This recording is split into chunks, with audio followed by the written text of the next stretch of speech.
Hello friends, welcome to our channel. இன்றைக்கி நம்ம சேனலில் என்ன வீடியோ பார்க்க போகிறோம்னு பார்த்தீங்கன்னா, நம்ம மாருதி 800 வந்து ஸ்டார்டிங் கம்ப்ளைண்ட் இருக்குது. ஆல்ரெடி நான் சொல்லியிருந்த மாதிரி தான் நம்ம வண்டியில் என்னென்ன கம்ப்ளைண்ட் ஃபேஸ் பண்ணுறோமோ அதை ஃபுல்லாகவே நம்ம வீடியோ எடுத்து போட்டுட்ருக்கோம். இப்போ பார்த்திங்கன்னா இதில் வந்து டிஸ்ட்ரிபியூட்டர் கேப்பில் உள்ள கார்பன் ப்ரெஷ்ஷு வந்து போயிட்டு, அந்த ப்ரெஷ்ஷு போனதை வந்து நம்ம எப்படி ரீப்ளேஸ் பண்ணலாம், இல்லைனா நம்ம எப்படி ஆன்லைனில் வாங்கலாம் அப்படின்னு சொல்லி நான் உங்களுக்கு லிங்க் கீழே கொடுக்கேன். இப்போ இதை எப்படி சால்வ் பண்ணலாம் அப்படின்னு சொல்லி பார்க்கலாம். இப்போ இதோட டிஸ்ட்ரிபியூட்டர் கேப்பை உங்களுக்கு கலத்தி காமிக்கிறேன் பாருங்கள். உள்ளே பாருங்கள், இந்த ப்ரெஷ்ஷே இல்லை. ப்ரெஷ்ஷு உள்ளே வர போயிட்டு ப்ரெஷ்ஷு வந்து வெளியே தெரியணும். இந்த ப்ரெஷ்ஷோட லிங்க்கு டிஸ்கிரிப்ஷனில் கொடுங்க. ஆன்லைனில் வாங்கினா வாங்கிக்கலாம், இல்லை லோக்கல் ஸ்பேர் பார்ட்ஸ் கடையிலையும் அவைலபிளாக இருக்கும். இதனால் என்ன கம்ப்ளைண்ட் அப்படின்னா, இங்கேருந்து கண்டென்சர் காயிலேருந்து வரக்கூடிய ஹை வோல்டேஜ் கரண்ட்டு பார்த்திங்கன்னா இந்த ப்ளக்கு வழியாக தான் உங்களுக்கு இதில் பட்டு ஒவ்வொரு ஸ்பார்க் ப்ளக்குக்காக போகும். இப்போ இதில் வந்து இது தேஞ்சு போச்சு இல்லை கட் ஆகிட்டு அப்படின்னா உங்களுக்கு ஒவ்வொரு சிலிண்டருக்கும் ஃபயரிங் நடக்காது. கரண்ட் வரும், ஆனால் ஃபயரிங் நடக்காது. அந்த மாதிரி கம்ப்ளைண்ட் தான். ஏதாட்டும் ஒரு டைமில் ரொம்ப ரேராக தான் உங்களுக்கு ஸ்டார்ட் ஆகும். செல்ஃப் சுற்றிக்கிட்டே இருக்கும், ஸ்டார்டிங் கம்ப்ளைண்ட் வரும். அதையும் நான் உங்களுக்கு காமிக்கிறேன் வீடியோவில்.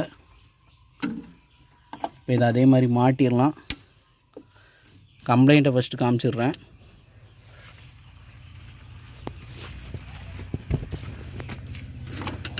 எல்லாமே நம்ம ஃபேஸ் பண்ண கம்ப்ளைண்ட்டை தான் அப்படியே வீடியோ எடுத்து போடுதேன்.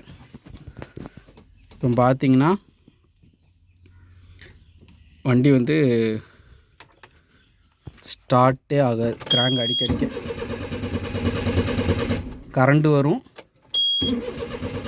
ஆனால் வந்து இப்படி தான் சுற்றிக்கிட்டே தான் இருக்கும்.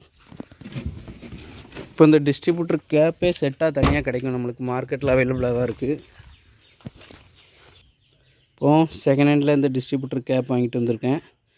இதில் பாருங்கள், இந்த ப்ரெஷ் வந்து எங்கே இருக்குது அப்படின்னு இப்படி கையால் அமுக்குனா உள்ளே போய்ட்டு வர மாதிரி இருக்கணும். அந்த மாதிரி இருந்தால் தான் இந்த ப்ளக்கு வழியாக அந்த ஹை வோல்டேஜ் கரண்ட்டு அந்த டிஸ்ட்ரிபியூட்டர் பாயிண்டர் மூலமாக ஒவ்வொரு சிலிண்டருக்காக ட்ரான்ஸ்ஃபர் ஆகும். இப்போ இதை நம்ம சேஞ்ச் பண்ணிடலாம்.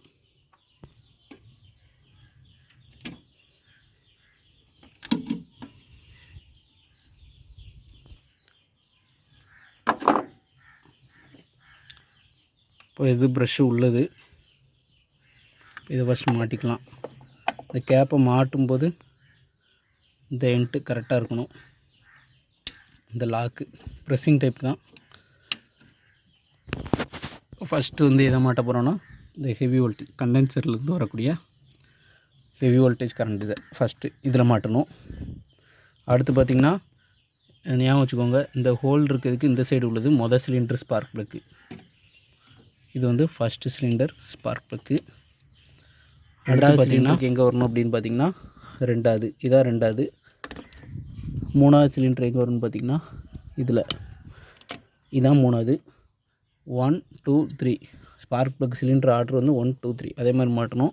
ஆனால் உள்ளே சுற்றும் போது பார்த்திங்கன்னா 1 3 2 இப்படி தான் சுற்றும். இதோட ஃபயரிங் ஆர்டர் 1 3 2 இதுதான் ஃபயரிங் ஆர்டர். இப்போ வந்து ஸ்டார்ட் பண்ணி காமிக்கிற பாருங்கள். இப்போ ஸ்டார்ட் பண்ணி பார்க்கலாம்.